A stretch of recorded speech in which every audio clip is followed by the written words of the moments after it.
E aí, rapaziada, beleza? Eu aqui de volta com mais vídeo pra vocês e hoje vamos falar aqui do AX5 Pro Max, tá? Da M-Chose, mouse da China, vou dizer pra vocês onde vocês conseguem e tudo mais. E assim, é um mouse feito de magnésio com compatibilidade até 8K. Pra quem não sabe, magnésio, quem puxou esse bonde foi a Final Mouse com o Starlight 12, se eu não me engano. Depois até mesmo a Razer entrou no bonde, né? Criou ali o Viper Mini Signature Edition. Os chineses, logicamente, não ia ficar de fora. Surgiu aí, depois de um tempo, alguns mouses nesse estilo, como a Dareu fez um, o A950 de magnésio. Tem esse cara aqui, tem também o Beast X, por exemplo. Pode ser que eu esteja me esquecendo de algum aqui, mas assim, basicamente as empresas usam esse material por dois motivos. A primeira delas é porque é um material bem resistente e também um material leve, ou seja, ele consegue unir o útil ao agradável que toda a comunidade gamer aí procura hoje em dia no mouse gamer, né? Que é um mouse leve e um mouse com boa durabilidade. Primeira coisa que eu vou comentar aqui é sobre o unboxing dele, né? A gente vai ter o mouse e vai ter mais algumas coisinhas na caixa ali, como por exemplo, um conjunto de grip tapes, um pequeno manual, cabo USB-C que serve para a gente recarregar o mouse e também o extensorzinho USB, né, que é para a gente deixar o receptor mais próximo possível do mouse e não ter nenhuma interferência durante o uso. E assim, uma experiência de unboxing simples e objetiva, poderia, por exemplo, vir um conjunto esse de mouse fit? Poderia, mas não veio. Então é isso aí, uma experiência de unboxing simples e objetiva. E bom, quanto ao mouse, né? E aqui é o seguinte, é uma porcaria, brincadeira. É um mouse muito bacana, muito bem feito. Eu vou dizer aqui o seguinte, tá? O material o magnésio é uma parada um pouco difícil de se conseguir um padrão de qualidade, mas esse mouse aqui é extremamente sólido. Eu não tenho certeza, mas a sensação que eu tenho é que a parte de baixo dele é de plástico e a parte de cima com os botões, né, a estrutura mais robusta dele, seria a parte de magnésio, beleza? Mas ele é um mouse muito sólido, muito robusto, eu posso apertar ele com bastante força, ele não cede a estrutura nem nada do tipo, então assim, é um mouse muito bem construído. Mesmo ele sendo de magnésio, ele tem aquele coat, né, que seria aquele revestimento em cima da superfície do mouse, né, sobre a estrutura dele. E é um coat assim muito bom, que ele não passa aquela sensação de ficar engordurando, então é um mouse assim que não engordura, e ao mesmo tempo é um mouse que não é muito liso, né, e não vai ficar, digamos que escorregando da mão. Na parte de baixo a gente tem um sensor ali quase centralizado, tá um pouquinho mais para cima na estrutura, mas não vejo isso como problema também. A gente tem o botãozinho da DPI, a chavinha para ligar e desligar o mouse, né? Para cima é no 2.4, usando o receptor, e para baixo usando o Bluetooth. É aquilo que eu falo, né? Se você for jogar competitivamente, usar no 2.4, porque no Bluetooth ele funciona aí, digamos, com uma forma bem mais limitada em conectividade, né? Uma tecnologia mais limitada, se não me engano, até 125 Hz, e você vai ter um baita do input lag aí, então, se for jogar, usa no 2.4. E aí temos o conjunto de mouse fit, que são aqueles fits em Teflon convencional, não é o 100% PTFE. Eu não vou dizer que é ruim, porque assim, eu não sou extremamente exigente com fit de mouse, mas assim, para quem curte um fit 100% PTFE, talvez se incomode um pouco com o aspecto que o Teflon tem. Logicamente que pela faixa de preço deveria vir aí um fit 100% PTFE de maior qualidade, porém o que eu tenho para dizer aqui é o seguinte, aquele aspecto de ficar raspando, aquele aspecto de não deslizar bem, esse fit não tem. É um fit de Teflon, mas é um fit de Teflon ok e agradável, beleza? E por último, aqui na parte de baixo, a gente tem esse fit de baixo, que ele é uma tampinha, a gente tira essa tampinha e vai ter acesso ao receptor do mouse. Esse tipo de estrutura pode deixar assim, digamos que um pouco de pé atrás, né? Se vai ficar legal mesmo, se ele não vai ficar balançando, escapando. E o que eu tenho para dizer aqui, o encaixe é muito bem feito, bem justo, não fica balançando e sinceramente não acho que isso vai ser um problema, beleza? E quanto ao conjunto de botões, aqui é o seguinte, tá?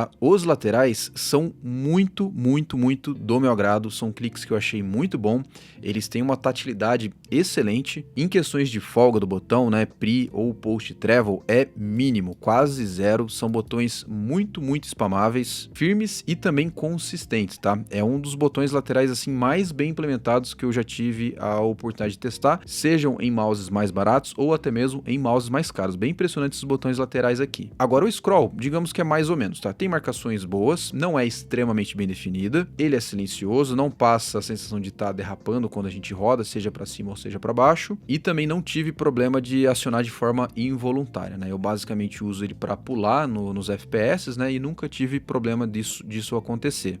Agora, dos principais é o seguinte, tá? Isso envolve muita questão de gosto pessoal também. É lógico que existe, assim, digamos que boa parcela das pessoas curtirem suítes mais táteis, como por exemplo o Huano Blue Shell Pink Dot. Eu mesmo sou um deles, eu curto mais uma tatilidade crisp, né? Mas eu não classifico esses botões aqui como sendo ruim. Eles usam TTC Gold, ele tem aquela sensação assim um pouco mais elástica, não tão crisp quanto o Huano Blue Shell Pink Dot. Com certeza o Huano agradaria muito mais as pessoas, mas eu não vou dizer que são cliques ruins não, tá? Poderia ser melhor, eu acho que poderia, mas eu acho que a linha entre bom e ruim, ele não ultrapassa. Ele continua sendo um bom switch, só não é tão bom quanto o Huano Blue Shell Pink Dot.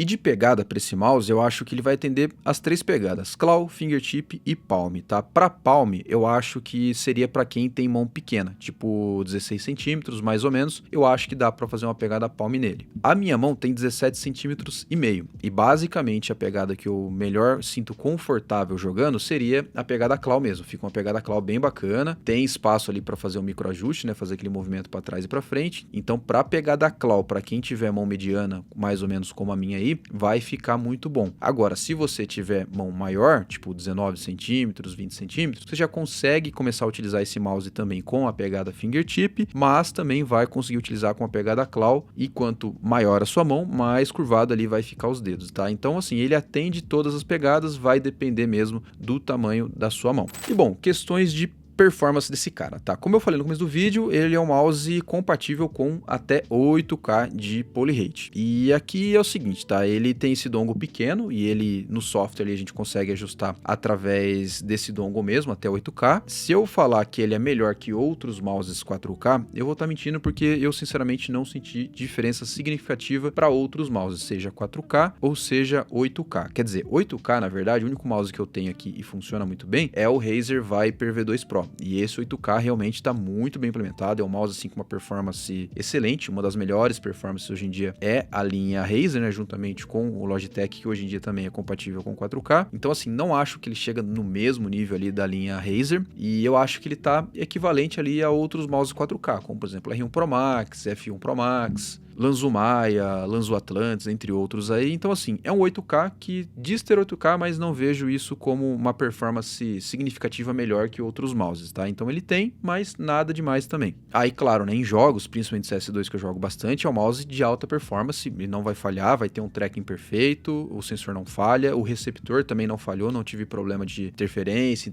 interromper a comunicação com o mouse nem nada. Então assim, é um mouse para jogar em alto nível competitivo, bem tranquilo, que ele não vai deixar na mão. Ele só não vai ser tão bom quanto ao 8K do Razer, que, né, é um outro mouse, uma outra categoria de mouse. É um mouse, digamos que mais high-end do que esse próprio cara aqui. E bom, se você ficou interessado em comprar, eu vou contar a minha experiência de compra, tá? Quem me mandou esse mouse aqui foi a MacCase, é um site da China que vende diversos periféricos. Eles não estão no remessa conforme, embora eles tenham mandado para mim, não tem esse lance de, mandou como gift, não vou pagar imposto, nem nada, tá? É um mouse assim que, inclusive, eu fui taxado em R$70.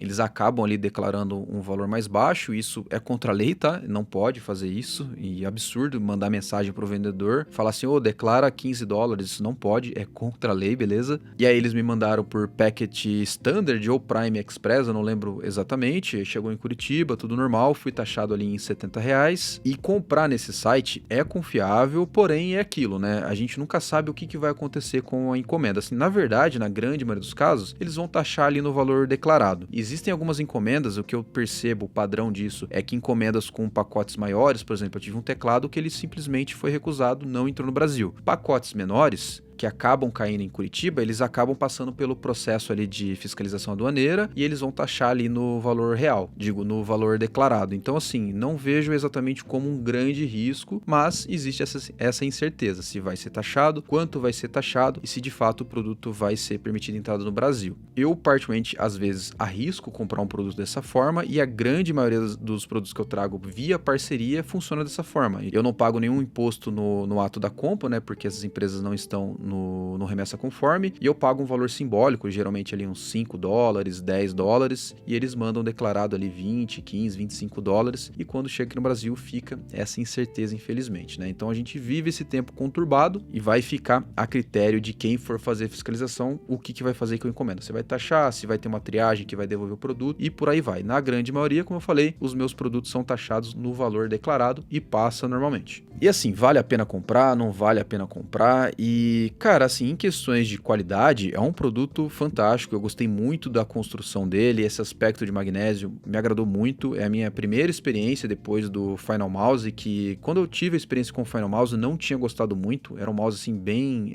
ruim, assim, de padrão de qualidade, muito caro. Essas levas de mouse de magnésio parece que estão muito melhores. Então, assim, é um mouse muito agradável na sua construção. Em questões de performance, não tem nada sofisticado, não tem nada demais. É um 4K, 8K ali, como outros mouses, assim, entrega uma boa performance, mas nada muito absurdo. O preço dele acaba sendo um tanto quanto elevado, pode chegar na faixa ali de um G Pro Superlight, por exemplo, que inclusive os dois são muito parecidos em questões de formato, né? Sendo aqui o AX5 levemente mais baixo aqui na parte da frente, o G Pro Superlight um pouquinho mais alto, mas assim, tem uma pegada muito próxima, e a minha opinião aqui é o seguinte, eu acho que vale a pena se você fizer questão mesmo de ter um mouse de magnésio, ou de repente você conseguir ele no bom preço. Agora, se for pagar ali na casa de 700, 800 ou até R$900 num mouse como esse, e você não fizer questão de ter um mouse de magnésio, eu sinceramente iria no Superlight, ou até mesmo no G Pro Superlight 2, que é ainda melhor, né, e hoje em dia é compatível com 4K, é um mouse assim que tem uma das melhores performances hoje em dia, então assim, é basicamente isso que eu recomendo, tá? É um mouse muito bacana, muito legalzinho mesmo, fiquei bem impressionado com a qualidade, mas eu particularmente não acho que seria uma opção assim muito viável de compra, tá? O G Pro Superlight eu acho que seria uma opção mais interessante.